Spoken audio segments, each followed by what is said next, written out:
माझी तक्रार अशी आहे की काल जे शाळकरी मुलं दोन ह्या स्कूल व्हॅनमधून पडली आणि ती गंभीररित्या जखमी झाली. त्यांचं सुदैव असं की पाठीमागून कुठलं अवजड वाहन नव्हतं आणि ती मुलं बचावली, हे सुदैव आहे.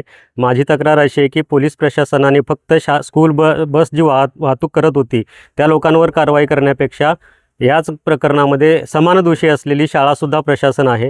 शाळा खाजगी असो किंवा सरकारी असो, शाळा व्यवस्थापन समितीने आणि शाळेने स्कूल बस अधिनियमाअंतर्गत जे काही नियम दिलेले ते फॉलो करणं गरजेचं होतं.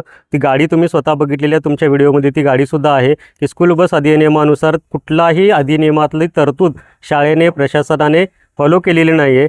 शाळेमध्ये समित्या असतात, शालेय समित्या ज्या शासनाच्या आदेशाप्रमाणे करायच्या असतात. याच्यातलीच एक महत्त्वाची शाळा म्हणजे शाळा परिवहन समिती, ज्यामध्ये शिक्षक, पालक आणि स्कूल बसेसचे संघटनांचे प्रतिनिधी असतात. तर अशी कुठलीही संघटना त्या शाळेने तयार केली आहे किंवा नाही, म्हणजे शाळा परिवहन समिती तयार केली आहे की नाही हे बघणं गरजेचं आहे.